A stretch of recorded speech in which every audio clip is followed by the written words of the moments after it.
Aku berjalan santai menyusuri lorong, sedang memikirkan urusanku sendiri. Saat ku rasakan hembusan angin sejuk bertiup melalui lorong, aku menoleh untuk melihat, dan oh, itu Natasha. Aku tak berniat menatap matanya, tapi kulakukan itu. Oh tidak, apa dia akan memukulku? Panik, segera aku menatap ke arah kakiku.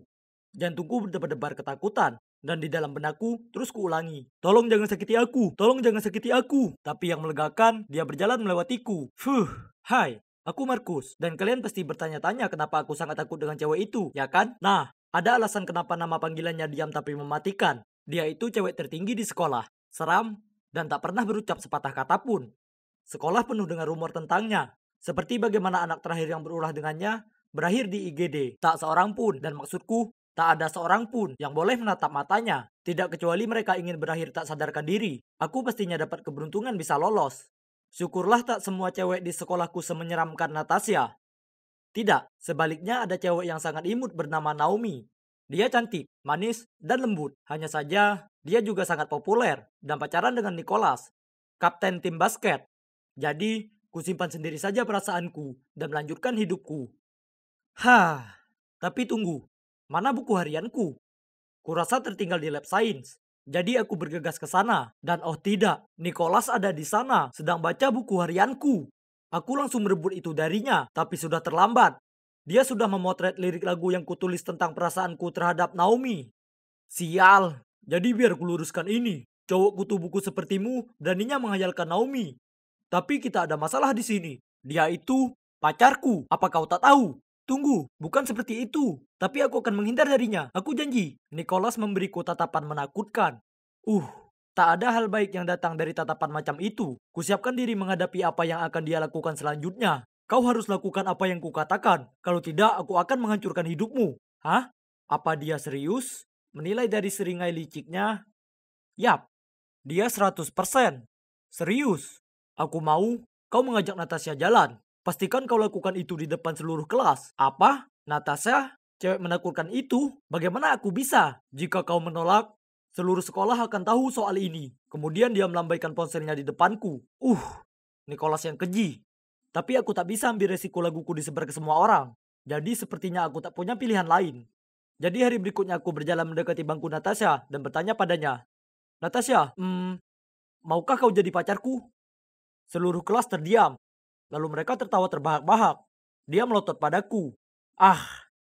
Ini tak baik. Aku meringis bersiap menghadapi pukulan maut. Tapi sebaliknya, dia menuntunku keluar ke sudut lorong. Kemudian dia memberiku senyum tipis diikuti dengan anggukan. Ya Tuhan, apa dia barusan setuju jadi pacarku? Ini gila, tapi ini sungguh di luar pikiranku. Tapi, paling tidak aku masih hidup, ya kan? Dan itulah bagaimana akhirnya aku pacaran dengan cewek paling menakutkan di sekolah. Dia tak pernah bicara padaku, bahkan tak satu kata pun. Jadi aku hanya membantunya belajar dan membawakan barang-barangnya kemana-mana. Kami juga bertukar nomor, tapi hanya ngobrol lewat pesan. Kemudian suatu hari saat aku pergi makan siang dengan Natasha, Nicholas mendekatiku dan menyuruhku mengajak Natasha ke bioskop nonton film komedi romantis, yang sepertinya sama sekali tak menarik baginya. Tapi aku tak punya pilihan. Kata-kata Nicholas adalah perintah. Jadi aku mengajaknya saat makan siang, dan yang mengejutkan Natasha senyum, lalu mengancungkan jempol tanda setuju. Saat aku pergi menjemput Natasha, dia sudah menungguku di terasnya. Dia berjalan mendekat dengan sebuah buku catatan. Penasaran, kutanya kenapa dia membawanya, dan dia menulis, aku tak bisa mengirim pesan padamu selama nonton film, jadi ini bisa dipakai. Yap, Natasha memang selalu berbeda dari orang lain, jadi aku tak bertanya lagi. Selama film, kuperhatikan Natasha menangis. Jadi saat filmnya selesai dan kami mampir makan siang, ku menggodanya. Kulihat kau menangis selama film. Dia membanting buku catatannya di meja setelah dia menulis. Aku tak menangis. Aku hanya tertawa, lalu mengantarnya pulang. Mungkin dia tak semenakutkan gosip yang beredar. Jujur, dia juga cukup cantik. Semakin lama aku habiskan waktu dengan Natasha, makin aku mulai bersikap hangat padanya. Ada sesuatu yang kusuka darinya. Meski kami hanya komunikasi lewat memo tempel. Aku putus asa ingin mendengar suaranya, jadi aku siapkan rencana. Saat kami di perpustakaan di suatu kencan belajar, ku ambil sebuah buku tua dan meniupkan debu ke wajahnya. Dia hampir saja bersin. Tapi sebelum dia melakukannya, diletakkannya tangan di atas mulutnya dan berlari menuju toilet perempuan. Kemudian dia kembali dengan mengenakan masker. Setelahnya, aku berusaha untuk membuatnya tertawa. Segera aku ambil dua pensil di meja dan meletakkannya di hidung. dan mulai membuat wajah jelek. Tapi Natasha hanya melotot padaku dan memberiku catatan. Jika kau terus melakukan hal konyol begini, akan ada balasannya. Hah, tak mungkin aku menyerah. Jadi hari berikutnya, saat kulihat dia dekat lokernya, aku bergegas mendekatinya dan mulai meniru suara The Minions. Kukira itu akan sungguh berhasil kali ini, tapi tidak. Sebaliknya dia memukulku di lengan. Aduh, yap, aku sekarang belajar bahwa rumor tentang kekuatannya yang tak manusiawi tidak berlebihan. Jadi, aku menyerah saja dan hubungan kami pun berlanjut. 1 minggu kemudian saat aku di rumah Natasha untuk belajar, aku turun ke dapur untuk mengambil minum. Tepat saat ibunya kembali dari toko kelontong. Saat aku membantunya mengeluarkan belanjaan, kami mulai ngobrol. Ibunya cerita padaku tentang kecintaan Natasha mengoleksi kerajinan kaca, benda-benda yang memenuhi rumah itu. Kemudian ibunya menyentuh bahuku dan berterima kasih karena membuat putrinya senang lagi. Oh astaga, ini canggung. Sekarang aku merasa sangat bersalah. Untuk mengalihkan pembicaraan, aku tanya apakah Natasha bicara di rumah. Tapi ia hanya tersenyum dan menjawab, Natasha anak yang cukup pendiam kan? Kemudian ia cerita padaku, kalau itu karena Natasha selalu menjadi anak yang lebih tinggi dari yang lain, tapi suaranya melengking. Ini menimbulkan banyak ejekan, dan dia pernah begitu kesal. Didorongnya seorang anak laki-laki dan tak sengaja membuat hidungnya berdarah. Sejak saat itu, orang-orang mulai menghindarinya. Jadi dia menarik diri dan tetap diam. Mendengar ini membuatku merasa sangat bersalah. Apa yang kulakukan itu keliru, dan Natasha tak pantas dapatkan ini. Lalu ibunya mengatakan sesuatu yang sangat membuatku kaget. Di SMP, ada gadis bernama Naomi ini yang bersikap buruk ke siapapun. Komentar jahatnya makin menjadi, sampai suatu kali Natasha tak mau sekolah berminggu-minggu lamanya. Hah? Naomi? Naomi yang sama dengan yang ku kenal? Tak mungkin. Bingung, ku katakan pada ibu Natasha aku harus pergi dan meninggalkannya. Kebingungan saat aku keluar dari sana. Pikiranku kacau. Aku naksir dengan cewek yang jahat. Dan aku sama jahatnya, jika bukan lebih buruk setelah apa yang kulakukan ke Natasha. Lalu ponselku bunyi dengan sebuah pesan dari Natasha yang mengatakan, aku minta maaf kalau ibuku mengatakan sesuatu yang seharusnya. Apa kau baik-baik saja? Ku balas, kita harus bicara besok, kumohon. Jadi kami putuskan untuk bertemu di rumahnya hari berikutnya. Sendiri di ruang tamu, kuceritakan padanya semuanya, termasuk buku harianku, menyukai Naomi, dan bagaimana Nicholas memerasku. Natasha, kumohon kau harus percaya padaku. Aku menyesal melakukan ini padamu. Kulihat tatapan terluka di matanya. Kemudian dia melemparkan catatan padaku dan lari ke kamarnya. Catatan itu memberitahuku untuk pergi. Tapi sebelum kulakukan, aku berdiri di balik pintunya. Aku tak berharap kau memaafkanku. Tapi aku tak bisa lanjutkan hubungan kita dalam kebohongan. Dengar, aku menyukaimu dan tak mau menipumu lagi. Setelahnya, aku pergi dan aku juga mengirim pesan ke Nicholas kalau aku tak peduli dia beritahu semua orang. Aku sudah selesai jadi bonekanya. Besoknya aku menyangka keadaan sekolah akan tak terkendali. Tapi yang mengejutkanku, tak ada yang terjadi. Sebaliknya, kulihat Natasha sedang berusaha menyortir lokernya. Kerumunan orang berkumpul di sekitarnya dan Naomi mengejeknya. Bagaimana rasanya tahu kalau bahkan pacarmu lebih menyukai aku? Dia tak suka padamu. Natasha terus saja menatap bukunya, tapi aku bisa lihat kalau dia menahan air matanya. Geram, aku mendorong melewati mereka semua dan menyuruh Naomi berhenti. Dia hanya berkata dengan bercanda. Kau tahu, kalau kau ingin pacaran denganku, kau bisa tanya saja. Kau tak perlu repot menghabiskan berbulan menderita dengan orang sawah raksasa ini. Kau benar, aku memang menyukaimu dulu saat kukira kau ini orang yang baik. Tapi sekarang aku tahu dirimu yang sebenarnya. Kau ini pecundang yang hanya merasa hebat saat mengorbankan kesengsaraan seseorang. Dan aku bisa tahu kenapa targetmu Natasha terus, karena dia punya dua hal yang kau takkan punya. Hati yang sungguh tulus dan jiwa yang penuh kasih. Setelah itu, ku tarik Natasha pergi dan ku katakan padanya betapa aku menyesal. Tapi dia bahkan tak melirikku dan hanya berjalan pergi. Beberapa hari kemudian setelah kelas olahraga, aku hendak pergi ke ruang lokerku saat teman sekelasku dan tim mendatangiku. Markus, tolong bantu aku bawa peralatan olahraga ini ke gudang. Aku sakit perut. Dia memegangi perutnya lalu segera berlari pergi. Tanpa banyak pikir, ku kemasi peralatan dan membawanya ke gudang.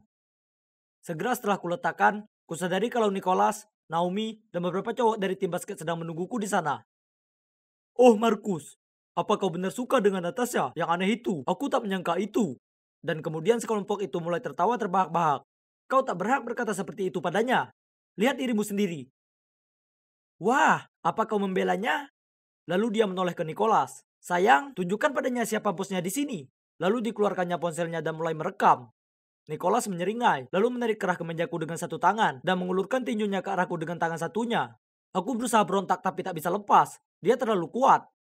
Tahu aku akan tamat, kupejamkan mataku dan menunggu bogemnya. Tapi tiba-tiba muncul suara keras. Stop! Kubuka mataku dan melihat Natasha dan seorang guru berdiri di depan pintu. Ternyata dia tak sengaja dengar Dante membual tentang rencana Nicholas. Jadi dia datang menyelamatkanku. Aku melihat ke arahnya dengan penuh rasa terima kasih, tapi dia berpaling menghindari tatapanku. Sementara Nicholas buru-buru melepas kerah bajuku dan berbohong ke guru kalau kami hanya ngobrol. Tapi tentu saja, ia tak mempercayainya dan menyuruh mereka semua ke ruang penyelia. Setelah insiden itu, Nicholas, Naomi dan anggota tim basket yang lainnya diskors dari sekolah selama 2 minggu. Mereka pantas mendapatkannya. Tapi siapa peduli? Aku punya hal yang lebih penting di pikiranku, seperti memenangkan kembali Natasha. Aku tahu hari ulang tahunnya sebentar lagi, dan ingat betapa sukanya dia dengan kerajinan kaca. Jadi kubelikan dia figurin kaca slop Cinderella, bersama tiket prom senior dan kartu bertuliskan, "Terima kasih dan selamat ulang tahun. Aku tahu yang kau lakukan tak berarti kau memaafkanku, tapi aku ingin jadi pacarmu sungguhan. Jadi ku tinggalkan untukmu tiket prom senior. Jika kau datang dan dansa denganku, maka aku tahu kau memberiku kesempatan lain. Jika tidak, maka aku tahu ini sudah berakhir. Tapi ingat, kau orang yang spesial dan layak dapatkan yang terbaik." Malam di mana prom tiba, aku terjebak di sana sendirian merasa seperti orang bodoh. Ini menyebalkan, tapi setelah apa yang ku perbuat, ini pantas ku dapatkan. Aku tak ingin berada di sini tanpanya. Jadi aku bersiap pergi. Tapi kemudian teman sekelasku menupukku di pundak dan memberi tanda agar aku berbalik. Ya Tuhan, itu Natasha dengan gaun merah tua yang paling indah. Dia jalan mendekatiku lalu mengulurkan tangan yang mengajakku berdansa. Dan tentu saja, aku diterima. Saat lagu berakhir, dia mencondongkan badannya dan berbisik padaku, "Terima kasih, pahlawanku." Bisa dikatakan kalau itu merupakan malam paling membahagiakan dalam hidupku. Karena malam itu membawaku mendapatkan pacar terbaik yang pernah ada. Oh, dan sebenarnya suaranya sangat imut. Meskipun dia merasa kesal padaku saat ku beritahu dia itu. Haha. Ini pasti Nimpalide. Bukan, itu Amatuside. Lihatlah pola sayapnya. Oh, astaga. Bagaimana mereka bisa begitu terobsesi dengan serangga bodoh? Aku berjalan ke arah Kaden dan menarik lengan bajunya. Kaden, ayo kita mengambil beberapa foto di tepi sungai. Gloria, kamu baru saja membuatnya terbang. Ia terbang dengan sendirinya. Bukan salahku. Menyebalkan sekali. Kenapa kamu mengikuti kami? Bukankah kamu bilang kita musuh? Kalian pasti bertanya-tanya siapa cowok itu dan kenapa dia murung sekali. Dia Kaden, cowok yang aku coba menangkan hatinya. Kini dialah yang menentukan. Seorang cewek sehebat aku harus menghabiskan seluruh akhir pekannya berjalan-jalan di hutan. Aku bahkan tidak menyukai serangga dan aku sangat tidak menyukai adiknya, Chloe. Tentang masalah musuh? Ya, itu memang benar. Soalnya Kaden adalah tetanggaku, dan entah bagaimana, dia selalu berhasil muncul di saat yang paling buruk dan menyabotase barang-barangku. Suatu kali, aku sedang memanjat pagar untuk menyelinap keluar bersama beberapa teman ketika Kaden muncul dan dia membuat keributan. Jadi, ayahku langsung menyeretku ke dalam dan memberiku hadiah 1 minggu hukuman tidak boleh keluar. Di lain waktu, aku sedang duduk polos di taman, menyalin esai dari internet. Ketika sekali lagi, Kaden muncul, melihat apa yang aku lakukan, dan membuat keributan tentang hal itu. Jadi, iya, kalian bisa menebaknya. Ayahku mendengarnya, dan dihukum lagi. Gloria yang malang ini. Aku benar-benar membencinya saat itu. Namun perasaanku kemudian berubah 180 derajat ketika dia menyelamatkanku dari tenggelam. Sebenarnya, aku tidak tenggelam, aku hanya kram. Tapi fakta kalau dia menyelam untuk menyelamatkanku sudah cukup. Sejak itu, aku mulai memperhatikannya. Tapi, tidak peduli seberapa keras aku mencoba, dia selalu dingin terhadapku.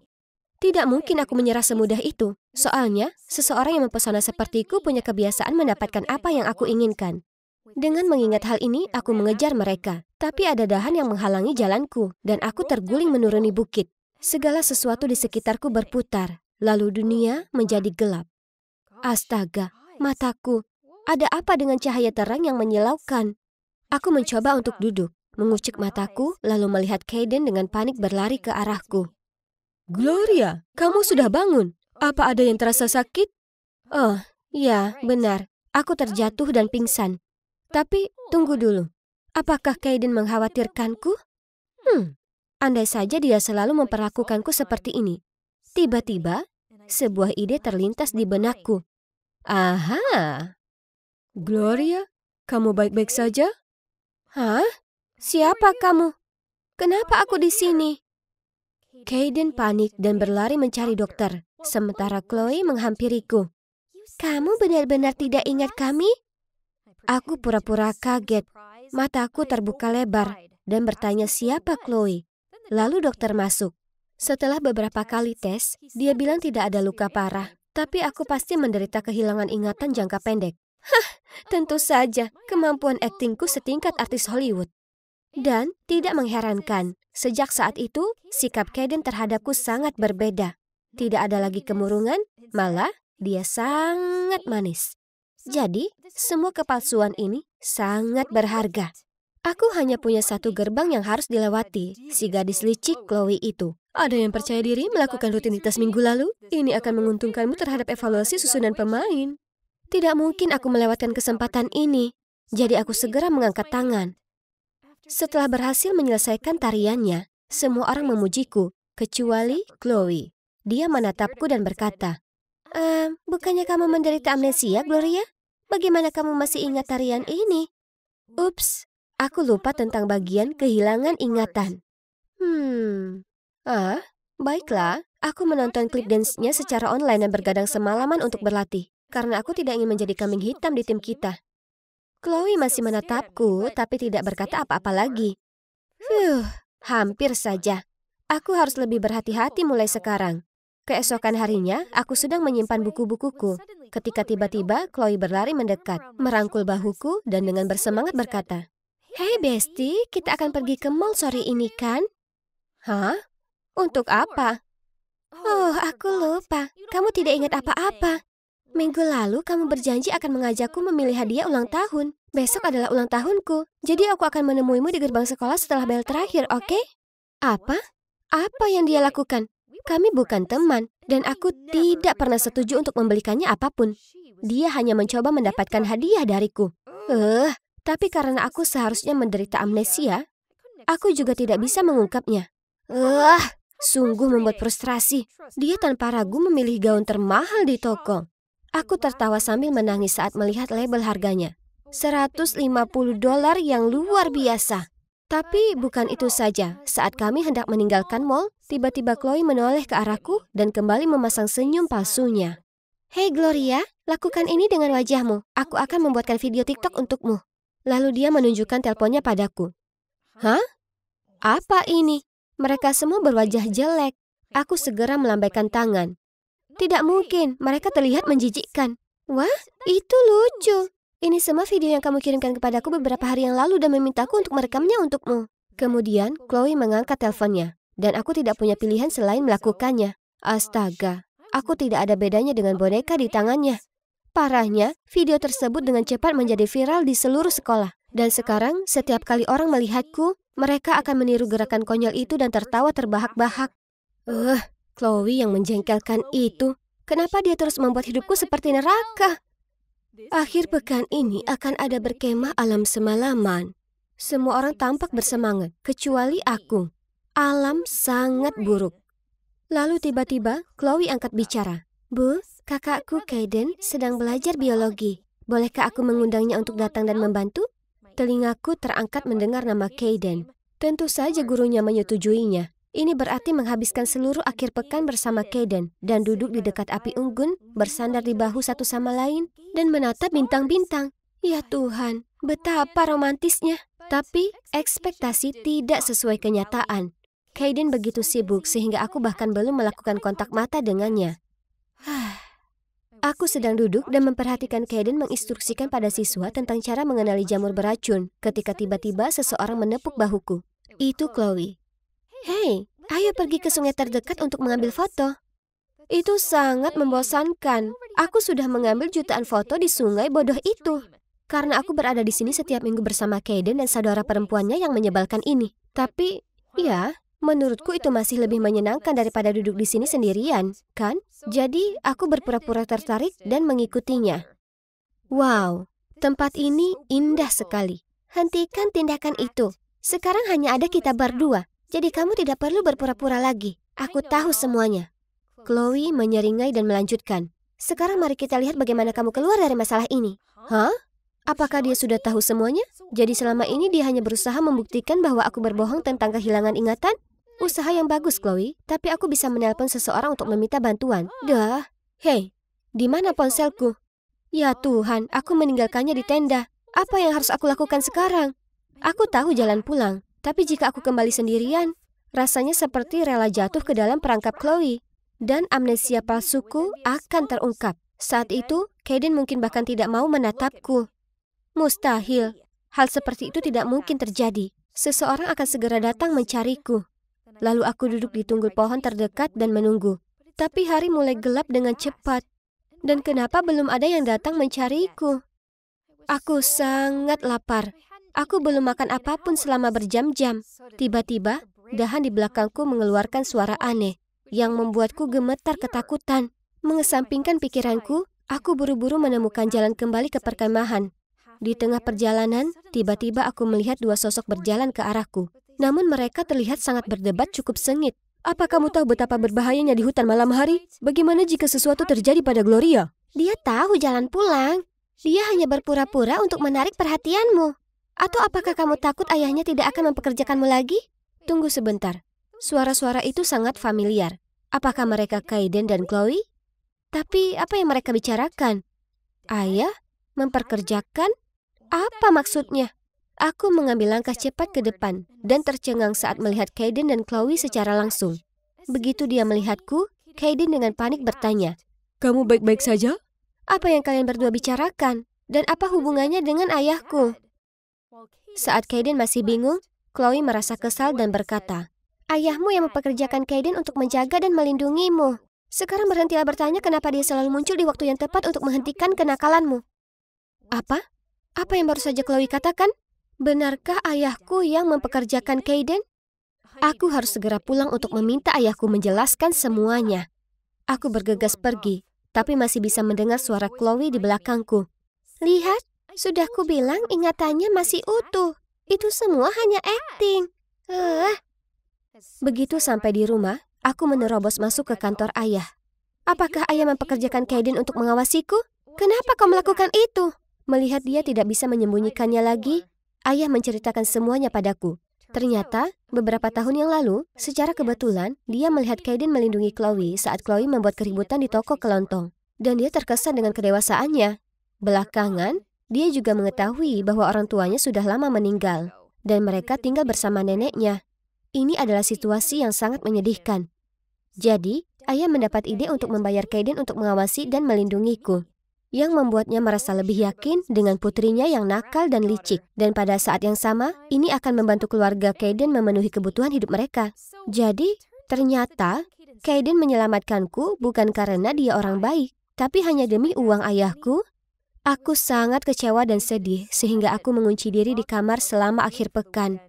Sampai aku sedang berjemur di taman ketika sebuah bola bisbol terbang melewati pagar dan hampir membuatku pingsan. Aku sangat marah. Siapapun yang melemparkannya bisa saja membunuhku. Saat itulah Kaden muncul. Dia bergegas mengambil bolanya lalu berkata kepadaku, "Hai Gloria, aku minta maaf soal itu.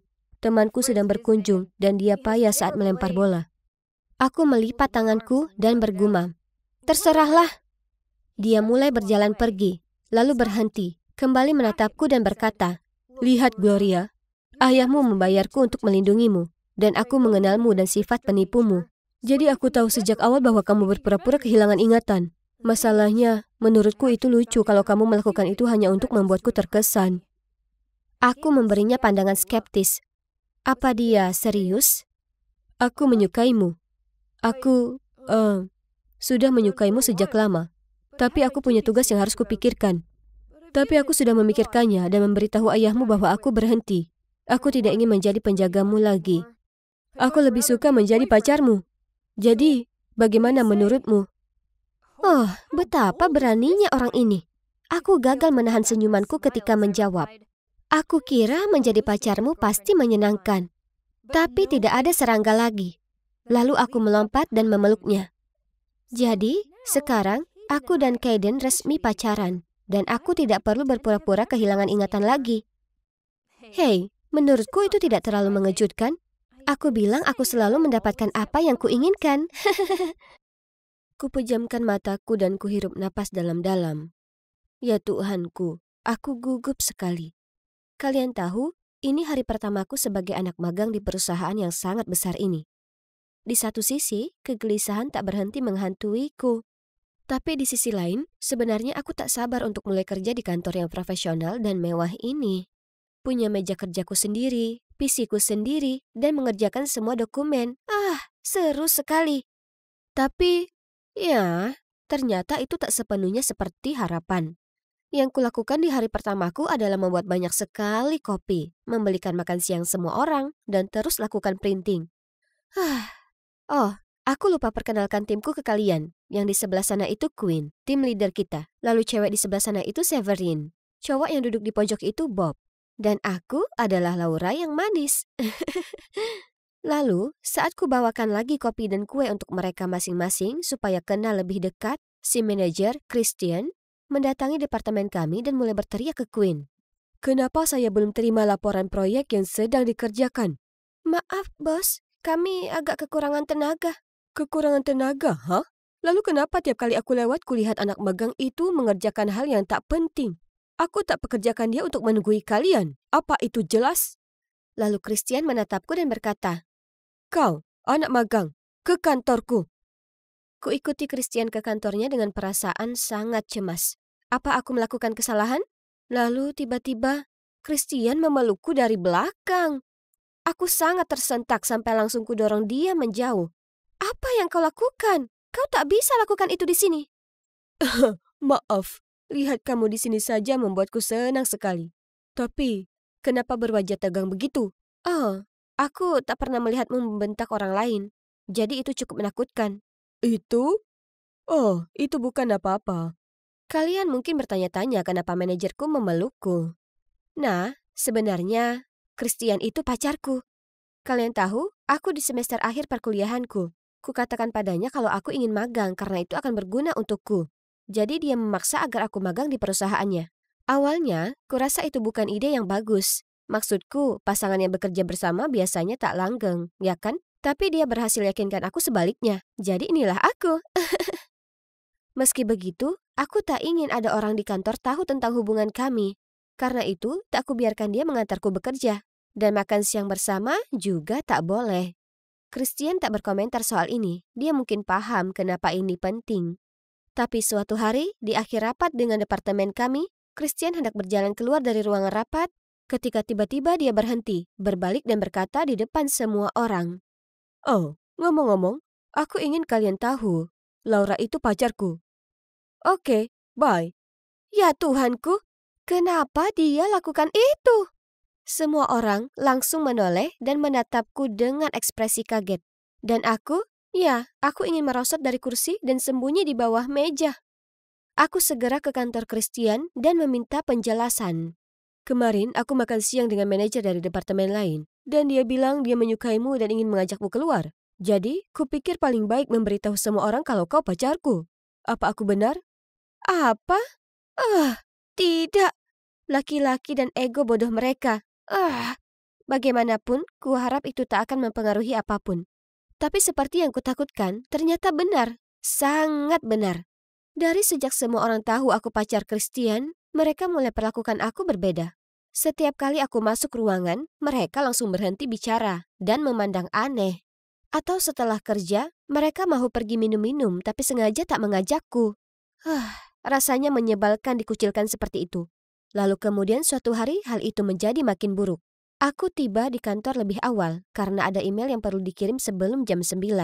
Tapi PC-ku tak mau nyala, jadi aku menunduk di bawah meja mencoba memeriksa apa ada kabel yang longgar. Tepat saat itu, Bob dan Severin masuk ke kantor sambil bergosip. Jelas si Laura itu dapatkan magang karena dia adalah pacar Christian. Dan apa kau lihat pakaiannya? Semua merek mahal. Sepertinya punya pacar manajer di perusahaan besar pastinya menyenangkan sekali. Apa? Aku tak pernah menerima hadiah mahal dari Christian. Itu semua punyaku. Lalu selama bekerja, aku tak sengaja melirik layar komputer Queen dan kulihat mereka membicarakan tentangku di grup chat. Sesuatu mengenai aku yang tak harus melakukan tugas hanya karena pacarku adalah manajer. Mendengar dan membaca semua komentar ini membuatku merasa sangat frustasi. Jadi aku tak minat kerja sepanjang pagi itu. Kemudian di sore hari, kami ada rapat mengenai proyek yang sedang kami semua kerjakan, dan Christian memintaku menyerahkan laporan. Oh sial, aku benar-benar lupa mengerjakannya. Maaf, Saya belum menulis laporannya. Boleh saya tanya kenapa? Dan apa yang kamu lakukan sepanjang pagi ini? Demi tim kita, tolong fokus. Kita tak boleh kacaukan proyek ini. Saya hanya sedang melewati banyak hal, oke? Anak magang juga manusia. Ya ampun, akan kukirimkan pada Anda laporannya di penghujung hari, bos. Semua orang menatapku bingung, terutama Christian. Tapi tunggu, kulihat beberapa dari mereka tersenyum padaku. Apa itu senyum untukku? Kemudian setelah rapat, semua orang berkumpul mengelilingiku, menepuk pundakku dan memujiku karena membela diri menentang Christian. Jujur saja, rasanya menyenangkan diperhatikan dan tak diejek. Jadi, mungkin masih ada kesempatan aku bisa memenangkan hati mereka, ya kan? Hari berikutnya saat siang, Christian datang ke departemen untuk makan siang denganku. Tapi ku bilang padanya di depan semua orang kalau aku mau makan siang dengan mereka. Dia tampak bingung, tapi masih harus setuju. Makan siang dengan seluruh tim menyenangkan, kecuali satu hal. Mereka terus-terusan bertanya padaku soal Christian. Misalnya, seperti apa dia di luar kantor? Kenapa dia selalu begitu tegas dan pemarah? Kuperhatikan kalau mereka cukup senang membicarakan tentang Christian, jadi kuberitahu mereka, oh, Christian adalah pacar yang hebat. Dia sangat perhatian dan koki yang handal. Tapi mereka tak tertarik dengan hal itu.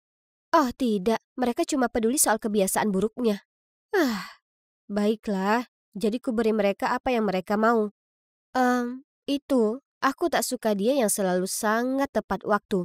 Aku terlambat semenit saja dan dia mulai menceramahiku tentang betapa berharganya waktu dan tak boleh menyia-nyiakannya. Itu benar-benar menarik perhatian semua orang, ya kan? Mereka sangat suka itu, Aku merasa agak bersalah, tapi tak bisa kupungkiri itu menyenangkan. Perasaan ketika semua orang menyukaiku. Dan itu hanya untuk kali ini, ya kan? Ya, betapa salahnya aku. Ketika tiap kali tim kami keluar, mereka mulai bergosip soal Christian. Lalu menatapku penuh harap sampai ku jelek-jelekan pacarku. Lagi, tapi buatku, Christian adalah pria yang sempurna. Dia hanya punya beberapa kekurangan kecil, tapi tak ada yang berarti. Jadi, kuputuskan untuk mengarang. Dia mengigau dan tak pernah gosok gigi sebelum tidur. Dan, dia sering bersendawa saat di rumah. Aku benci ini. Tapi aku bisa apa? Semakin buruk hal yang kuceritakan pada mereka tentang Christian, semakin mereka sepertinya menyukaiku. Lalu suatu hari, Christian mengundang beberapa manajer lain ke apartemennya untuk makan-makan. Tiba-tiba, seorang pria menunjuk ke minuman Christian dan bertanya apa dia boleh minum itu dengan masalah perut kembungnya. Oh, tidak. Kemudian pria ini memberitahu Christian yang tampak bingung kalau semua orang di kantor bergosip tentangnya. Untung bagiku, dia hanya mengangkat bahu dan dia bilang tak ingin dengar soal gosip tak berguna. Phew, hampir saja. Tapi kemudian sesuatu yang mengerikan terjadi. Beberapa rumor palsuku sampai ke telinga Pak Smith, General Manager. Suatu hari aku jalan melewati kantor Christian dan ku dengar Pak Smith membentaknya. Sesuatu mengenai Christian mundur sebagai manajer karena ada rumor dia menekan staf lain yang berani membantahnya untuk mengundurkan diri. Oh tidak, aku hanya mengarang itu dengan tujuan agar yang lain segan dengannya dan berhenti membicarakannya. Ini semua salahku. Jadi segera saat Pak Smith berjalan keluar dari ruangan Christian, aku lari mengejarnya dan berkata, "Tolong tunggu dulu, bisa ku jelaskan." "Apa maksudmu?" Aku menghela napas dalam untuk menenangkan diri, lalu mulai menjelaskan padanya bahwa akulah orang yang menyebarkan rumor itu. Dan itu 100% tak benar. Tolong jangan paksa Christian untuk mengundurkan diri, ini semua kesalahanku. Oh sayang, kenapa kau lakukan itu? Aku minta maaf ayah, aku bodoh dan bersikap seperti anak kecil. Itu tak apa. Tapi harus kukatakan, aku kecewa Laura. Aku akan bicara pada Christian nanti. Kuharap kau mengambil pelajaran kali ini dan jangan pernah lakukan itu lagi. Mengerti? Ya, ayah. Kemudian ia pergi. Aku menghela napas lega saat tiba-tiba, "Ayah? Apa kau memanggil Pak Smith ayah?" Oh tidak. Aku tak tahu kalau Christian sedang berdiri di belakang kami. Nah, kenyataan akhirnya terungkap. Sebagaimana bisa kalian lihat, Pak Smith, General Manager perusahaan, adalah ayahku. Tapi tak satu pun, bahkan Christian tahu itu. Lalu Christian melanjutkan, "Kenapa kau tak cerita kalau Pak Smith itu ayahmu? Dan kenapa kau sebarkan rumor mengerikan tentangku, Laura? Kenapa kau lakukan itu padaku? Apa aku tidak seperti orang bodoh bagimu?" Dia marah sekali sampai hendak beranjak pergi. Dengan cepat kuraih tangannya dan mulai menjelaskan. Aku tak memberitahumu Pak Smith ayahku karena aku takut kau merasa tertekan dan tak mau denganku lagi. Christian tak berkata apapun, dia hanya berdiri terdiam di sana. Jadi kulanjutkan. Soal rumor itu, aku minta maaf. Aku mengacau. Tapi tolong, kau harus mengerti. Sejak semua orang tahu aku pacarmu, mereka mulai bergosip tentangku dan mengucilkanku. Aku merasa begitu terluka dan kesepian saat yang kuingin hanyalah supaya bisa berbaur. Hingga suatu kali, semua orang bicara lagi denganku saat tak sengaja aku mengeluh tentangmu. Dan mereka memperlakukanku seperti teman setelahnya. Tapi mereka selalu lapar akan lebih banyak gosip tentangmu. Jadi aku harus mengarang sesuatu. Hingga akhirnya aku hilang kendali. Aku sangat menyesal, Christian. Christian menghela napas, kemudian memelukku. Aku minta maaf itu terjadi padamu di kantor. Aku tak tahu kau kesusahan. Lain kali kau harus memberitahuku. Jangan sembunyikan sesuatu seperti itu, oke? Aku mengangguk sambil tersenyum dan dalam hati berterima kasih ke pacarku yang sangat baik. Tapi hampir saja kuhancurkan karirnya hanya untuk puaskan rekan kerjaku yang banyak omong itu. Tapi syukur, pada akhirnya semua membaik di antara kami. Pada akhirnya, semua orang tahu kalau Pak Smith adalah ayahku. Karena, ya, mata dan telinga ada di mana-mana di perusahaan ini. Kalian tak bisa sembunyikan apapun. Lalu mereka mulai bergosip Christian cuma pacaran denganku untuk posisi manajer. Astaga, mereka tak akan berhenti ya kan? Tapi bagaimanapun, aku tak lagi peduli. Program magangku akan segera berakhir dan kuputuskan tak akan kembali ke perusahaan ini. Jelas. Akan kucari lingkungan yang lebih sesuai. Tapi sebenarnya masa magang di sana mengajariku pelajaran berharga. Bahwa kau tak seharusnya peduli apa yang dipikirkan orang tentangmu dan hindari semua drama kantor itu. Itu sungguh melelahkan. Lihatlah mereka menggoda, sungguh merusak pemandangan. Tapi jangan salah. Percayalah, ini bukan keluarga yang bahagia. Wanita itu bukan ibuku. Dia Rochelle, pembantu rumah tangga kami. Aku ulangi, pembantu rumah tangga. Tapi sepertinya dia ingin menjadi ibu tiriku. Kami hanya mempekerjakannya karena setelah ibuku meninggal, ayah dan aku berjuang mengatasi kesedihan kami. Dan juga kecanggungan kami, jadi merapikan rumah tidak menjadi prioritas. Menurutku Rochelle adalah seorang pelayan yang baik. Tidak dapat disangkal bahwa dia membersihkan rumah dengan sangat baik dan masakannya enak. Namun, baru-baru ini aku memperhatikan bahwa dia selalu memasak makanan favorit ayah. Selain itu, mereka tertawa dan saling menggoda dan terus-menerus saling memberikan tatapan mesra. Hari ini, dia bahkan mengeluarkan sapu tangannya dan dengan penuh perhatian menyekadahi ayahku yang berkeringat. Dia pikir dia siapa? Dia pasti ingin menghipnotis ayah. Jika dia pikir dia punya tempat di rumah ini, dia benar-benar salah. Aku perlu melakukan sesuatu mengenai hal ini. Aku harus segera berbicara dengan ayah. Ayah, ibu belum lama meninggal, tapi sepertinya kamu sudah menyiapkan penggantinya. Bukankah cukup menyakiti ibu dengan berhubungan kembali dengan mantanmu tepat sebelum dia meninggal? Apa maksudmu penggantinya? Brittany, kamu bersikap kekanak-kanakan dan tidak masuk akal. Aku tidak tahu dan aku tidak peduli. Tapi aku ingin Rochelle segera keluar dari rumah kita. Dia pasti sedang mencoba mendapatkan sesuatu darimu. Oke, baiklah. Jika kamu memaksa, tapi pastikan kamu temukan pembantu rumah tangga penggantinya. Jadi ternyata mencari pembantu baru yang sebenarnya bagus hampir tidak mungkin. Lusinan orang datang untuk mencoba, tetapi tidak ada dari mereka yang perhatiannya seperti Rochelle. Oke, bagaimanapun juga, kami masih membutuhkan pembantu. Jadi dengan berat hati aku membiarkan Rochelle tinggal sampai aku menemukan seseorang yang baru. Ini tidak berarti aku akan membiarkan kekesalanku padanya berlalu begitu saja. Aku memutuskan bahwa ketika aku terjebak di rumah yang sama dengannya, sebaiknya aku mengerjainya untuk melampiaskan amarahku. Ketika dia memutuskan untuk memasak, lagi, sup ayam mewah yang sangat disukai ayahku. Aku dengan baik hati menambahkan sedikit garam untuk membuatnya lebih gurih. Tapi entah kenapa, ayahku tetap memuji makanan lezatnya. Dia pasti menyanjungnya, kan? Jadi, aku mencobanya sendiri. Apa? Bagaimana bisa dia melakukan itu? Rasanya luar biasa.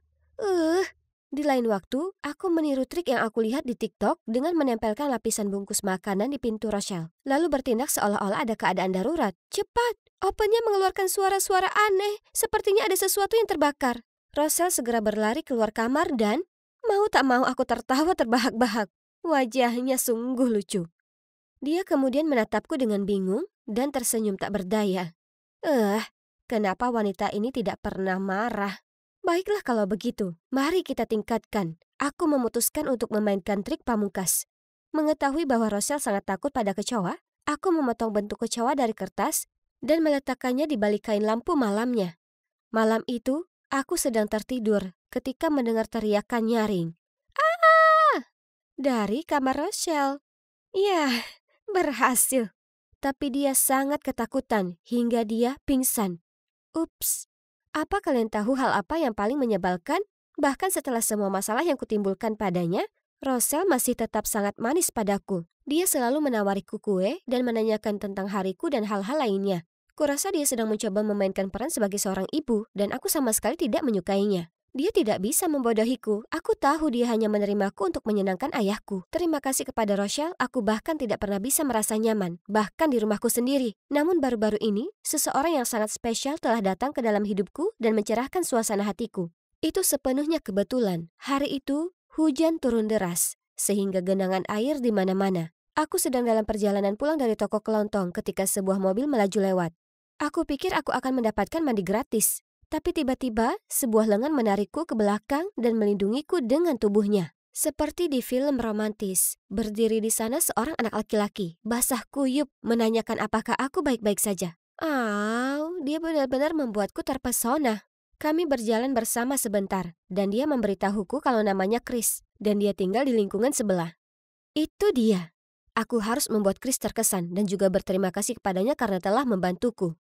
Jadi, setelah berpikir matang-matang, aku memutuskan untuk membuatkan dia kue. Aku pernah melihat Rochelle memanggang sebelumnya. Kelihatannya mudah sekali. Jadi aku membuat satu dan memberikannya kepada sahabatku Sue untuk dicoba. Tapi dia meludahkannya dan berkata, menjijikkan. Aku dengan sedih duduk di dapur, menatap kueku yang menyedihkan dan bertanya-tanya di mana kesalahanku. Saat itulah Rochelle masuk ke dapur. Tapi aku kaget. Bukannya menertawakanku, dia malah menepuk pundakku. Kemarilah, kuajari memasak. Rochelle adalah juru masak yang baik, jadi bodoh sekali jika aku tidak belajar darinya. Tapi tidak berarti aku menyukainya, aku hanya ingin memenangkan hati kekasihku. Jadi setelah itu, setiap hari sepulang sekolah, Rochelle memberiku pelajaran memasak. Oke, jadi mungkin dia tidak seburuk yang kukira dulu. Kami mencoba berbagai resep berbeda bersama-sama dan menghasilkan formula sempurna ciptaan kami sendiri. Dan akhirnya, aku bisa membuat sendiri kue coklat berbentuk hati yang indah untuk menyatakan cintaku kepada Chris. Dan apa kalian tahu? Dia menjawab, ya. Aku sangat mencintai Chris, sehingga aku benar-benar lupa tentang konflikku dengan Rochelle. Chris sering datang ke rumahku.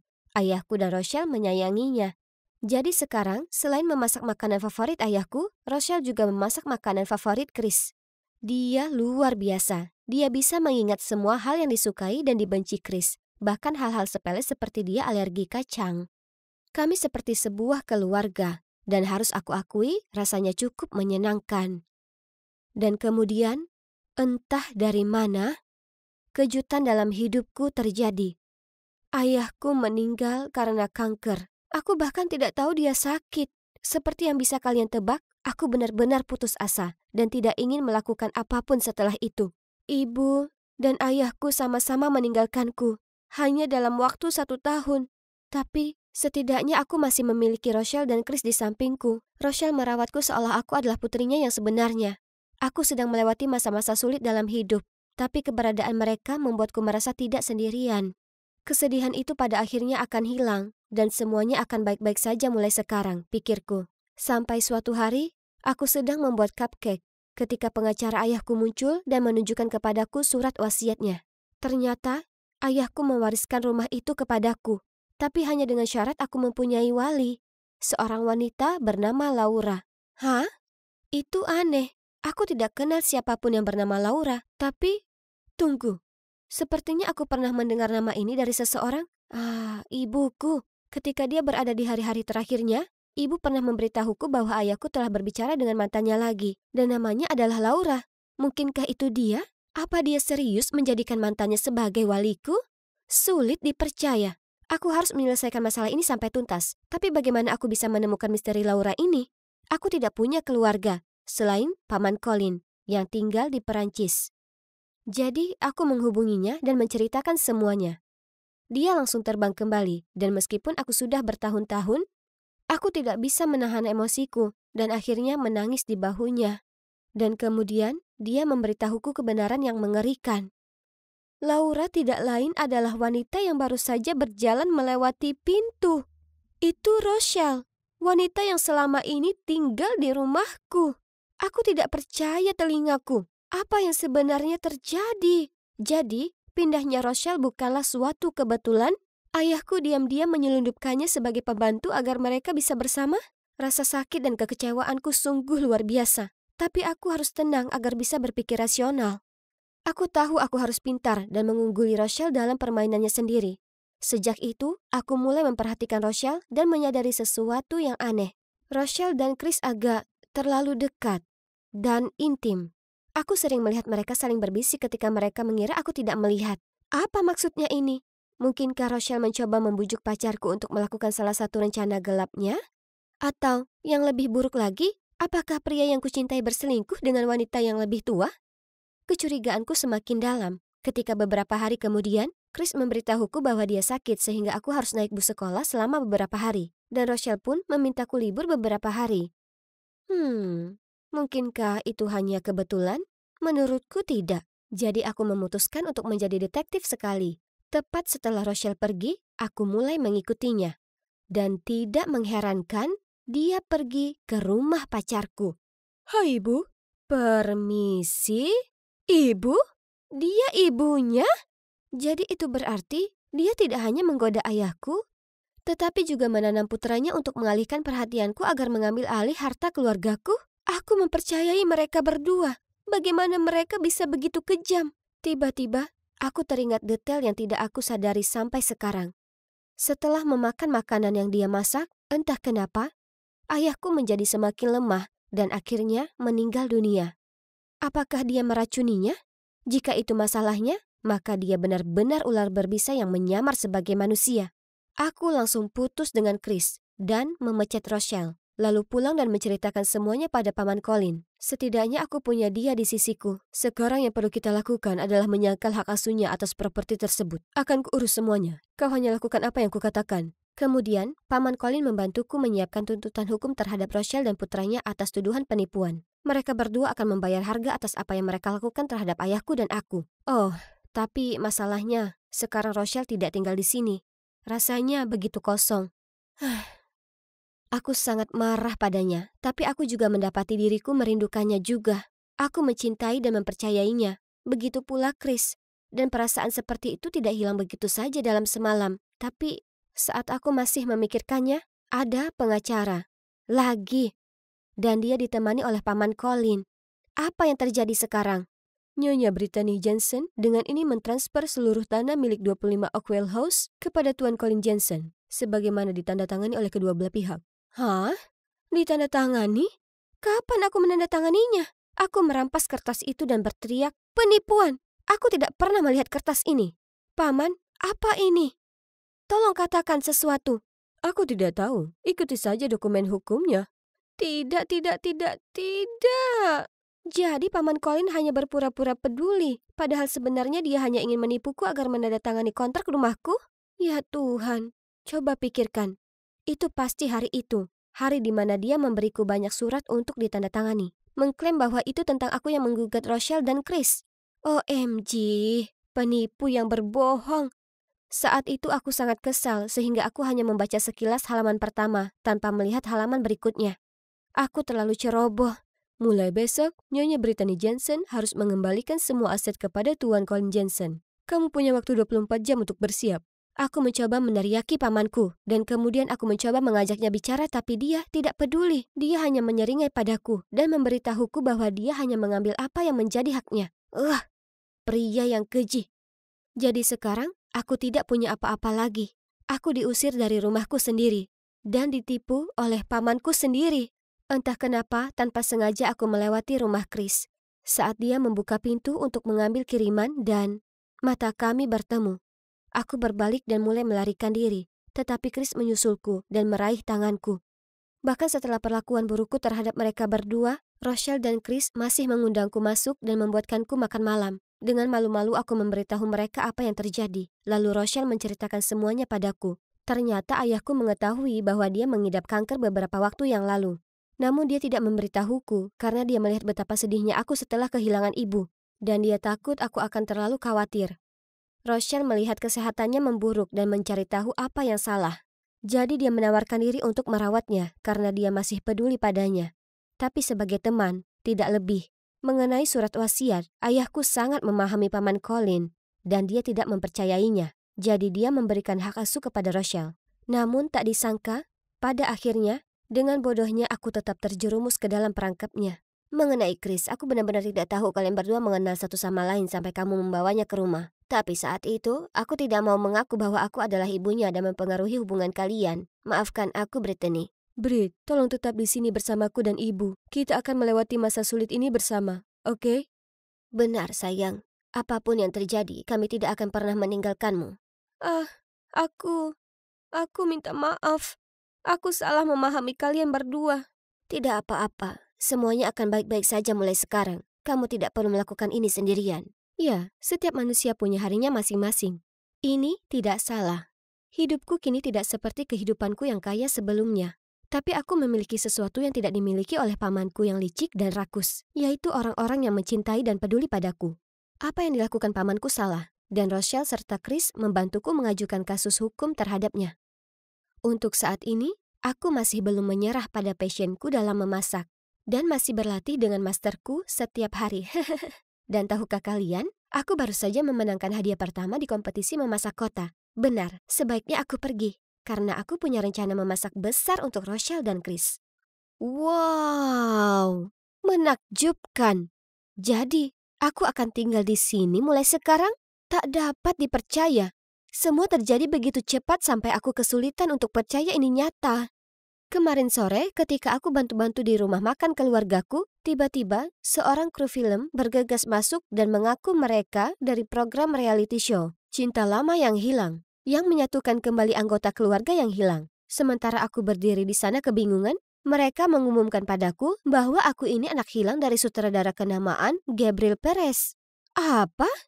Apa itu artinya orang tuaku mengadopsiku? Berinang air mata, orang tuaku memberitahuku bahwa 13 tahun lalu, di sebuah pameran yang ramai dan penuh sesak, mereka melihatku berkeliaran tanpa tujuan, jadi mereka membawaku pulang. Dan meski mereka melaporkan ke polisi, tak ada hasilnya. Jadi mereka putuskan untuk mengadopsiku. Dan dimulailah hidupku sebagai nona muda keluarga kaya. Seperti yang kalian perkirakan dari rumah seorang sutradara terkenal, mansion ayahku sangat sempurna. Mulai dari perabot desainer hingga dekorasi yang trendy. Keseluruhan rumah seperti kastil bergaya Prancis. Kupandangi foto berukuran besar dari orang tuaku yang tampak hebat. Tiba-tiba, ada bisikan. Tuan pasti senang sekali Anda tahu. Istri keduanya tak bisa memberinya anak setelah bertahun-tahun lamanya. Ya. Sekarang setelah beliau semakin tua, beliau harus mencari anak biologisnya untuk bersandar.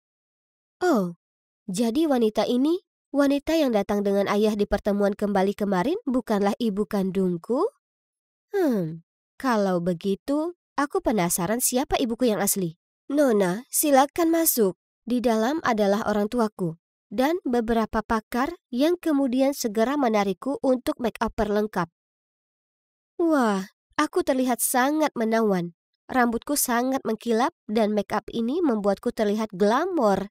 Tak pernah di mimpi terliarku, kubayangkan aku akhirnya hidup di sini dan merasa bagai seorang putri. Berseri-seri dengan kebahagiaan aku berbalik melihat ayahku. Tapi tiba-tiba aku terkejut saat bertatapan mata dengan seorang pelayan. Ia tampak begitu sedih. Kenapa ia terus menatapku dengan raut muka misterius? Itu aneh. Carol, ayo lanjut. Aneh, tapi tak masalah. Mungkin dia selalu seperti itu saat melihat orang asing. Oh ya ampun, makan malamnya mewah sekali, termasuk kaviar dan steak. Ini sangat menyenangkan. Malam itu aku tak bisa tidur dan hanya berguling-guling di tempat tidurku sampai subuh. Tapi yang tak ku tahu, hari melelahkan menantiku. Jam 5 tepat, aku diguncang sehingga bangun. Hah? Ada kebakaran atau apa? Pelayan memberitahuku kalau aku ada konferensi pers penting pagi ini. Dan sangat penting bagiku untuk tampil maksimal. Dengan grogi aku bangkit dari tempat tidur dan menjatuhkan diri di kursi. Aku harus mengenakan gaun mewah ini. Dan dengan tata rambut ikal yang kuno. Ini membuatku seperti terlihat berumur 25. Ya Tuhan, sumpah konferensi pers ini adalah hal yang paling membosankan yang pernah ada. Selama beberapa jam, percakapan mereka tak lepas dari pamer kekayaan mereka, membandingkan popularitas mereka dan semua hal yang berbau showbiz. Aku menguap puluhan kali, tapi harus kusembunyikan di balik tangan. Aku bisa rasakan ibu tiriku mengamatiku. Aku mau pulang saja. Kalian tahu, tipe orang yang paling kubenci adalah jenis wanita yang suka pamer dan mencemooh. Tapi sayangnya, hanya mereka yang berinteraksi denganku. Aku kangen bergaul dengan anak-anak seumuranku. Tapi, ya, sejak aku pindah ke sini, orang tuaku memaksa menyekolahkanku di rumah, supaya aku tak terpengaruh dengan anak-anak yang lebih rendah. Parahnya, satu-satunya yang mereka ajarkan padaku adalah soal akting dan urusan film. Bagaimana itu akan membantuku masuk ke perguruan tinggi. Tapi tak hanya itu. Setelah belajar, meskipun aku lelah, ibu tiriku memaksaku jalani 2 jam ke depan olahraga di gym rumah. Tiap kali aku terengah-engah atau menyelundupkan makanan, dia akan menceramahiku panjang lebar. Bagian terburuknya adalah dia melarang apapun yang manis dan membuatku menjalani diet ketat makan, seledri dan hummus. Menjijikkan. Kemudian suatu kali aku tergelincir dan jatuh dari sepeda statis. Lalu pergelangan kakiku terkilir. Ibu tiriku sangat marah denganku, sampai dia menyuruhku tidur tanpa makan malam. Aku tak tahan lagi, jadi aku tertatih-tatih menuju ke ruangan ayah. Ayah, kenapa aku harus melakukan semua ini? Aku tak menyukainya. Ayah tak berkata apapun, tapi hanya memberi isyarat untuk mengikutinya. Ia menuntunku ke sebuah ruangan terkunci di ujung lorong. Saat pintunya terbuka, kulihat sebuah foto wanita yang sangat cantik tergantung di tengah ruangan. Tunggu dulu. Rambut baru dan bajuku sangat identik dengan miliknya. Ayah memandangi potret itu dengan mata termenung. Kemudian ia mengatakan bahwa wanita itu dulunya aktris yang sangat terkenal. Ia cerita bagaimana mereka jatuh cinta saat itu, lalu melahirkan aku. Jadi, itu artinya ini adalah ibuku? Itu benar. Ibumu sangat cantik, bukan? Dan aku akan membuatmu sempurna sepertinya. Kemudian ayah melambai agar aku keluar dari sana, mengunci pintu lalu pergi, meninggalkanku berdiri sendiri gemetaran. Ada sesuatu tentang kata-katanya yang membuatku resah. Penasaran akan ibu, kudatangi seorang pelayan tua untuk minta informasi. Ternyata di masa lalu, ayahku adalah manajer ibuku, dan berkat popularitasnya, ia mendapat banyak uang. Ibu adalah inspirasi bagi film-film ayah dan juga cinta dalam hidupnya. Tapi sayang, karena penyakit yang serius, ia meninggal. Itu trauma besar bagi ayah, dan ia seperti kehilangan dirinya sendiri. Sejak saat itu, pikirannya selalu menerawang, dan perkataannya tidak selalu logis. Apa itu benar? Tak heran, terkadang kudapati kata-kata ayah menakutkan. Waktunya untuk pelajaran yogamu, dan kenapa kau bicara dengannya? Sekarang karena kau sudah kaya, tunjukkan martabatmu. Jangan berurusan dengan staf. Kau bukan ibuku, kau tak bisa mengaturku. Beraninya kau, aku hanya baik padamu karena ayahmu yang memintaku. Gadis kecil bodoh sepertimu tak ada artinya buatku. Kau jahat sekali, tak heran kenapa. Kau tahu, ibuku ratusan kali lebih cantik darimu. Itulah kenapa ayah ingin membuatku menjadi sepertinya. Kau? Cepat atau lambat kau akan berakhir seperti putriku yang malang. Nikmati saja ketenangan ini sebelum badai datang. Hah? Apa katanya? Putri siapa? Bukannya orang-orang bilang dia tak punya anak. Lalu, beberapa hari kemudian, saat aku jalan di lorong, merasa lelah karena rencana dietku saat ini cuma makan 2 buah apel sehari. Ku dengar para pelayan berbisik satu sama lain. Lihat, dia tak akan bisa bertahan. Tak akan berlangsung lama. Penampilannya semakin pudar. Tak lama lagi, ia akan berakhir seperti yang sebelumnya. Apa yang sebelumnya? Aku mendekat bertanya. Tapi saat melihatku, mereka langsung membuat alasan untuk kabur dari lokasi. Tiba-tiba, Seseorang mendekat ke telingaku dan berkata, "Cobalah untuk mempertahankan penampilanmu. Kalau tidak..." Hah? Aku berbalik dan melihat itu adalah pelayan yang aneh, Carol. Saat kulihat dia beranjak pergi, aku bertanya-tanya apa yang dia maksud dengan hal itu. Jelas dia tak menyukaiku. Tapi kenapa? Jujur, ada begitu banyak hal yang membingungkan tentang keluarga ini. Semuanya jauh dari kata normal. Mungkin saja tempat ini ada di planetnya sendiri. Mereka menyembunyikan sesuatu dariku. Aku hanya perlu mengungkapnya.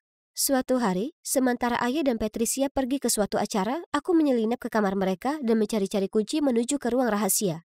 Ketemu. Kuncinya tersembunyi di kotak perhiasan tua. Dan wah, ruangan ini penuh dengan foto dan DVD serta barang lainnya. Kutemukan sebuah album berlabel Keluarga Bahagia. Dan ada begitu banyak foto Ayah dan Patricia dengan bayi perempuan kecil yang cantik. Ada satu foto anak perempuan itu berulang tahun ke-10. Tertulis di belakangnya, 12/15/2014. Selamat ulang tahun kesayangan kami yang manis, tetaplah jadi Carol yang cantik. Carol? Tahun kelahiran itu, mata hijau, apa mungkin? Itu dia. Bayi perempuan itu adalah Carol si pelayan. Mungkin masa puber yang melanda mengubah penampilannya. Dan ia tak secantik dulu lagi, tapi aku masih bisa kenali paras lamanya. Jadi, Carol itu nona muda yang sebelumnya, dan juga putri malang yang disebutkan oleh Patricia. Itu masuk akal karena sepertinya Patricia lebih sering berinteraksi dengannya daripada pelayan yang lain. Aku bahkan memperhatikannya membantu Carol bereskan piring. Aku masih tercengang dengan rahasia yang baru saja ku ketahui. Saat ku tengok dari jendela dan lihat ayahku parkir di halaman. Panik, ku ambil foto itu dan lari keluar dari sana. Aku harus tinggalkan tempat ini. Kalau tidak aku akan berubah jadi Carol yang lain. Aku terus berlari, tapi kemudian aku menabrak Patricia.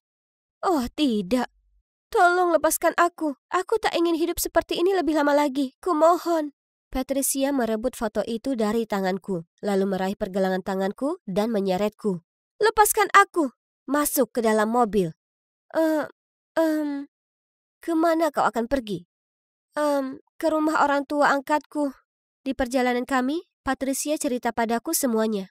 Dia dulunya aktris terkenal yang bertemu, lalu jatuh hati pada Gabriel. Awalnya, dia tak keberatan mencapai standar kecantikannya.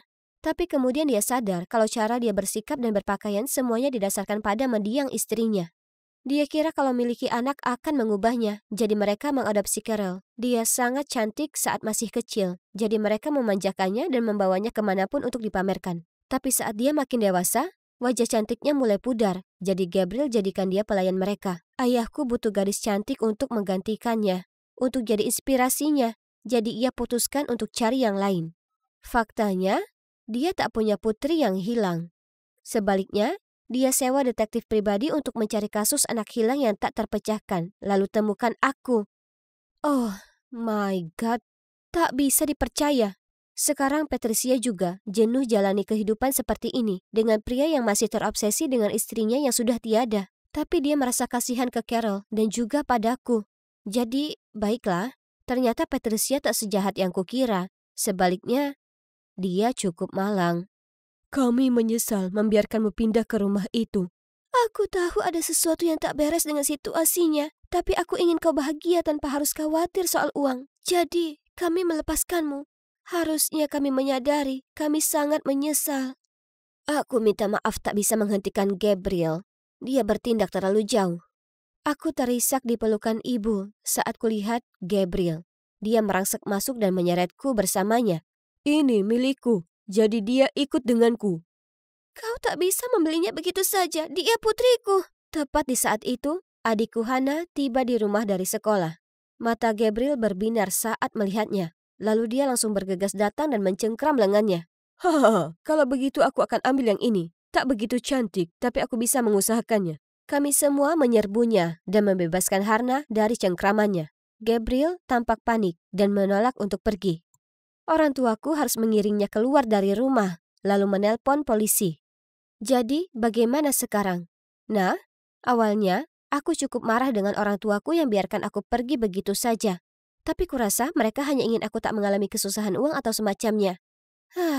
Jadi, kumaafkan mereka dan kami semua sekarang hidup sederhana. tapi bahagia menjalankan rumah makan. Carol dan ibunya kadang berkunjung. Mereka pindah keluar dari mansion Gabriel dan sepertinya lebih bahagia saat ini. Sedangkan Gabriel, sepanjang sepengetahuanku, dia masih mencari kecantikan sempurna untuk menggantikan istrinya yang sudah meninggal. Ada bagian dari diriku yang merasa kasihan padanya. Tapi syukur, dia tak bisa lagi mendekatiku atau keluargaku, karena kami punya surat perintah larangan terhadapnya. Mengingat kembali semuanya, sekarang aku tersadar kalau aku sudah punya semua yang kubutuhkan. Baiklah, kami mungkin tak kaya, tapi kami punya kebaikan, cinta, dan kebahagiaan. Dan percaya padaku, hal tersebut jauh lebih penting daripada kantong-kantong yang penuh berisi uang. Tidak, sekarang ambil uang busukmu dan turun dari kapalku. Ini memang bukan hari mujurmu. Dia orang kelima yang sudah menolak kita. Sepertinya tak ada satupun yang mau pergi ke pulau itu. Oh, hai yang di sana, Juliet di sini. Sudah 2 tahun sejak ayahku menghilang tanpa jejak secara misterius saat dalam perjalanan kerja. Ayah menghilang begitu saja. Tapi bahkan ketika pihak berwenang mengkonfirmasi dirinya telah meninggal, tak bisa kusingkirkan firasat kalau ayah masih hidup di luar sana. Jadi, aku tetap mencarinya sejak itu. Nyatanya, beberapa hari yang lalu, aku menemukan sebuah petunjuk. Kalian tahu, aku kuliah di Institut Arkeologi, di mana kebetulan kutemukan peta kuno harta karun yang tersembunyi di pulau terpencil. Terdengar hebat, kan? Nah, ini semakin gila. Tepat di titik yang sama tempat harta karun itu dalam peta, ada simbol burung walet. Itu simbol khas ayahku, dan inisial namanya RC juga tertulis di situ. Apa mungkin tak boleh buang-buang waktu? Jadi itulah bagaimana aku berakhir di sini di perkampungan nelayan dekat pulau itu dengan sahabatku Laila. Dia ikut serta karena sangat khawatir aku pergi sendiri. Baik sekali dia. Kalian tahu, ada rumor yang beredar di penduduk lokal kalau pulau itu terkutuk. Rupanya, orang yang berani menjelajah ke sana menghilang tanpa jejak. Itulah kenapa namanya Lost Isle. Tapi, ada satu kapal yang kembali dari sana dalam keadaan utuh. Milik Kapten Jack Butcher. Saat kembali, dia cerita ke penduduk lokal bahwa yang mengelilingi Lost Isle adalah tumbuhan karang dengan arus yang sangat deras. Jadi kebanyakan kapal akhirnya karam. Jiwa-jiwa mereka yang meninggal di sana terperangkap bertahun-tahun. Dan jadi roh jahat yang menjaga pulau itu dari orang asing. Tapi beruntung bagi Jack Butcher, dia kebetulan punya jimat Dewi Amphitrite untuk melindunginya dari semua badai di laut. Dan itu sungguh terbukti. Oh iya, aku dan Nella tetapkan dia orang yang tepat untuk pekerjaan ini. Jadi kami mendatangi bar lokal untuk mencarinya. Tolong beri aku 1 kola lagi. Katanya di sela-sela cegukan. Laki-laki ini sudah mabuk. Aku lalu bertanya padanya apa dia bisa membawa kami ke pulau itu, tapi pelayan bar menimpali. Oh, ayolah, hanya orang bodoh yang berani dekat-dekat Lost Isle. Tapi bukankah aman untuk pergi bersama Jack Butcher? Ku dengar dia terlindungi oleh dewa atau apa? Itu benar.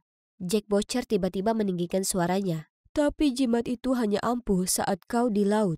Melangkah ke pulau itu adalah perkara lain.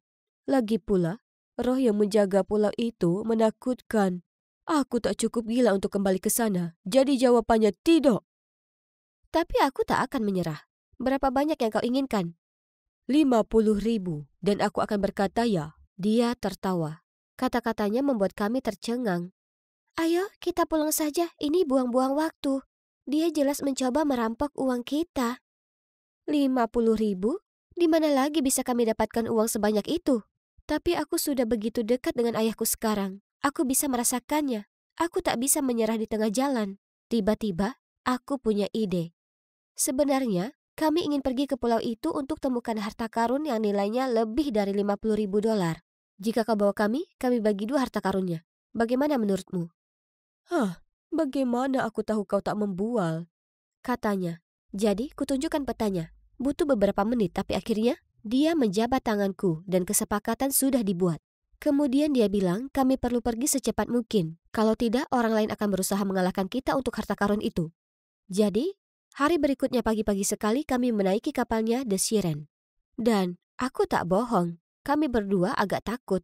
Para pelaut yang lain cukup garang, dan hanya satu dari mereka yang terlihat menonjol karena tersenyum cerah ke kami. Dia lalu mendatangi kami dan menawarkan membawa barang bawaan kami. Dia bersikap sangat ramah dibandingkan yang lainnya. Apa yang lucu? Oh ya, aku Simon. Oh, tidak. Hanya saja kau sepertinya tak cocok berada di sini. Ya, Aku tak punya banyak pilihan.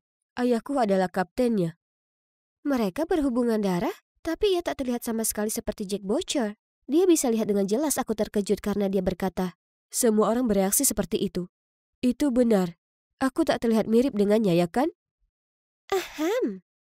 Aku berbalik, menyadari Laila berdiri di sana menunggu kami. Dia tersenyum lebar dan tak hentinya menggodaku saat Simon memandu kami ke kamar. "Sejak kapan tipemu berubah jadi pelaut?" Aku hanya menggelengkan kepalaku tertawa. Maksudku, dia memang tampan, tapi bukan itu inti perjalanan ini. Kami pun beristirahat, tapi aku tak bisa tidur sama sekali. Kuputuskan untuk pergi ke dek atas memandangi bintang. Di luar sunyi mencekam. Tapi tiba-tiba ku dengar suara yang datang dari sisi lain kapal. Aku segera pergi melihatnya dan temukan Simon sedang bersandar di pinggiran. Dia mungkin kesulitan tidur juga. Jadi kami akhirnya ngobrol semalaman dan kuceritakan padanya kenapa aku harus pergi ke Long Isle. Dia menatapku dan berkata, Aku yakin kau akan temukan ayahmu. Aku tahu kau bisa melakukannya. Dia tampak begitu tulus dan hangat, benar-benar membuat jantungku berdebar. Menjelang siang esok harinya, kami sampai di pulau itu, dan ternyata pulau itu sama mengerikannya seperti apa yang dikatakan Jack Butcher. Deretan batu-batu terjal menjulang dari laut, dengan ombak memecah begitu tinggi. Kupikir kami akan karam dalam sekejap. Kapal berguncang hebat. Tak kusangka kami akan selamat, tapi kami selamat. Setelah hampir menabrak bebatuan beberapa kali, kami akhirnya berhasil melewatinya, dan tak pernah aku sebahagia ini melihat daratan. Bagaimanapun, masih ada banyak rintangan di depan. Di malam pertama di pulau itu, aku meringkuk di tendaku saat ku dengar langkah kaki datang dari luar dan membangunkanku. Segera ku buka resletingnya untuk melihat siapa di sana. Dan itulah saat kulihat sosok gelap bergegas menuju ke dalam semak-semak. Aku sangat ketakutan. Aku berteriak dan membangunkan semua orang. Setelah memeriksa, kami sadar semua tas dan makanan kami yang kami taruh di luar sudah dicuri. Mungkin hantu dari pulau terkutuk ini coba menakuti kita. Kurasakan Laila gemetaran di sampingku, sementara aku berusaha keras tampak biasa saja. Tapi Simon tiba-tiba bicara. Apa yang akan dilakukan para hantu itu dengan makanan? Jelas itu beberapa orang. Monyet? Ya, itu pasti monyet. Ya kan, nak? Nyatanya, mereka mungkin kembali. Jadi sebaiknya kita tetap waspada. Selama sisa malam itu kami bergantian menjaga tenda. Lalu saat matahari muncul, kami mengemasi tenda kami dan melanjutkan perjalanan melintasi hutan. Juliet, apa benar ada hantu di pulau ini? Hantu itu tak nyata, Laila. Aku memulai, tapi kemudian kudapati diriku sendiri berteriak. Kaki kananku terjatuh dan tiba-tiba aku jatuh ke dalam sebuah lubang. Untungnya Simon di dekat situ dan meraih lenganku tepat waktu. Segera ku tengok ke bawah dan melihat ada puluhan patok kayu yang runcing ada di dasar lubang. Apa-apaan ini? Tapi itu bukan satu-satunya jebakan. Saat kami melintasi pulau, kita semua sempat terjebak dalam jeratan. Dari jaring hingga perangkap kaki dari tali, pulau terkutuk ini punya trik tersembunyi. Untung tak ada yang terluka parah, meskipun tetap saja itu sangat mengerikan. Malam itu, aku menuju tenda Simon untuk berterima kasih karena telah menyelamatkanku, dan segera saat dia melihatku, dia menarikku ke sudut tersembunyi dan berkata, Ada sesuatu yang perlu kusampaikan padamu. Aku bukan anak kandung Jack Butcher. Simon! Jack Butcher tiba-tiba berteriak dari jauh. Ayo ke sini, sekarang juga. Aku akan bicara denganmu nanti. Sembunyikan kompas itu dan jangan bilang siapapun. Sebelum aku bisa mengerti apa yang sedang terjadi, dia pergi. Kejutan lain mengagetkanku saat kulihat simbol burung walet di samping inisial nama ayahku terukir di atasnya. Hah? Bagaimana dia dapatkan ini? Apa Simon kenal ayahku? Berjuta pertanyaan membanjiri pikiranku. Tapi saat itu Simon sudah pergi menjaga perkemahan dengan ayahnya. Keesokan harinya, setelah hampir tanpa tidur, kuputuskan aku harus mencari Simon dan mendapatkan jawaban. Saat aku mencari-cari dia, sekelompok orang asing turun dari pepohonan. Mereka seperti orang hutan dengan rambut dan jenggot lebat dan memakai pakaian compang-camping. Mereka mengelilingi perkemahan kami dan mulai mengancam kami. Aku sangat takut. Aku tak bisa bergerak. Juliet, Layla, lari! Simon berteriak dan aku berhasil tersadar. Kuraih tasku dan juga tangan Layla lalu lari mengejar Simon dan Jack Butcher. Kami akhirnya temukan sebuah gua dan berlindung di sana. Lokasinya tersembunyi jauh di dalam pepohonan dan kami berharap mereka tak akan temukan kami. Kami hanya keluar setelah kami yakin mereka sudah pergi. Aku bertanya apa kami sebaiknya pergi mencari kru yang lain, tapi Jack Butcher mengabaikan pertanyaanku dan hanya ada harta karun di pikirannya. Dia rela meninggalkan krunya. Dasar pria berdarah dingin. Dan iya, aku tak punya pilihan lain kecuali melanjutkan pencarian. Aku tak bisa ambil resiko ditangkap para barbar itu. Aku harus temukan ayahku. Jadi dengan enggan ku keluarkan petaku dan kami mengikuti arahannya. Peta itu membimbing kami ke kuil batu di tengah pulau. Satu persatu, kami masuk dan menuju ke dalam. Tiba-tiba, Jack Butcher menjerit. Sebuah anak panah terbang melewatinya, meleset sedikit dari pipinya. Ketakutan, dia berubah pucat dan memegangi dadanya. Harta karunmu sebaiknya sebanding dengan semua ini. Kalau tidak... Kami melanjutkan lalu melihat sebuah pintu. Itu dia. Harta karunnya ada di balik ini. Jack Butcher berlari ke depan, membenturkan dirinya ke pintu. Kesabarannya sungguh mulai menipis. Sementara dia berusaha membuka pintu, kulihat ke sekitar mencari petunjuk tentang ayahku. Tiba-tiba, brak. Aku berbalik melihat Jack Butcher jatuh berlutut. Dia berhasil membuka pintu, tapi di dalamnya hanya terdapat ruangan penuh vas berdebu, terkelupas dan berselubung sarang laba-laba.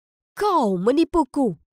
Ku pertaruhkan nyawaku untuk masuk ke lubang pulau ini tanpa hasil apapun. Jack Butcher lalu menukik untuk menangkapku. Aku berusaha keras menghindarinya. Dia meremas leherku kuat-kuat. Aku tak bisa nafas. Kulihat ke arah Simon, minta bantuan, dan dia mencoba menenangkan Jack Butcher. Oh, diamlah. Dan kau, bawa semua barangmu ke sini, atau temanmu ini akan dalam masalah besar. Gemetaran, Layla menuruti perkataannya, memohon agar dia melepaskanku, tapi Jack hanya memberinya tatapan mengancam, sambil mempererat lengannya di leherku. Dia mengkode Simon untuk datang membawakan barangnya. Tidak, biarkan dia pergi. Oh, Sky kecil, apa kau lupa dengan ayah ibumu? Kau tak ingin mereka terluka, ya kan? Aku sudah cukup berbuat banyak untukmu. Apa yang mereka berdua bicarakan? Ada apa ini? Kepalaku berputar, dan dalam kondisi sesak nafas, aku perlahan kehilangan kesadaran dan pingsan. Saat aku bangun, kudapati diriku berada di The Siren, dikelilingi oleh Layla, Simon, dan... Ayah? Apa aku bermimpi? Apakah ini benar ayah? Mataku kabur karena air mata. Aku bergegas mendekat dan memeluk ayahku. Kemudian aku tahu apa yang telah terjadi. Segera setelah aku pingsan, gerombolan orang barbar itu masuk, menangkap Jack Butcher, dan membebaskan kami semua. Ternyata, orang-orang ini para pelaut, arkeologis, dan penjelajah yang telah datang ke pulau untuk mencari harta karun. Saat melewati terumbu karang, mereka diserang oleh gerombolan perompak yang merampok semua harta benda dan barang-barang mereka. Lalu tanpa ampun, mereka dibuang begitu saja di pulau itu. Kru para perompak itu tak lain adalah kru Jack Butcher. Semua legenda tentang pulau itu, termasuk jimat Amphitrite, adalah karangan Jack Butcher sendiri. Mengira dia bisa menutupi kejahatannya dengan mencegah orang-orang mendekati pulau itu. Wow, pria itu sungguh monster. Aku tahu ada yang mencurigakan tentangnya.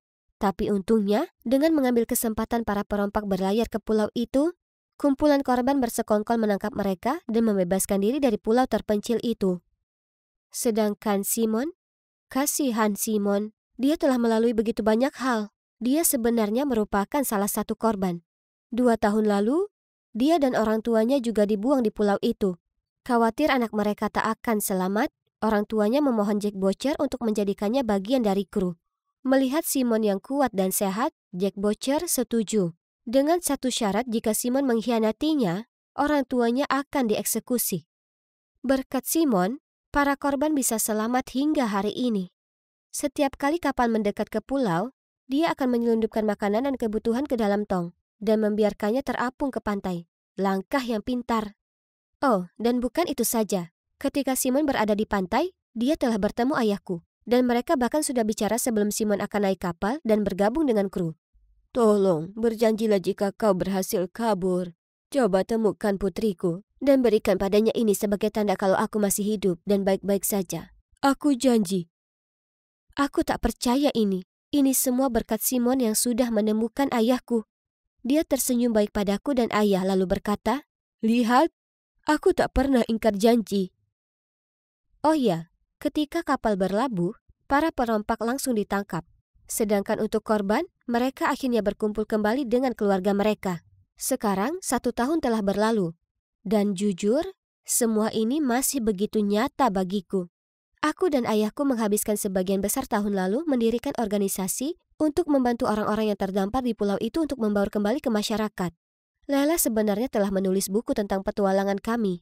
Dan sedangkan aku dan Simon, ya, kami resmi berpacaran. Sepertinya itu bukan pulau yang terkutuk, ya kan?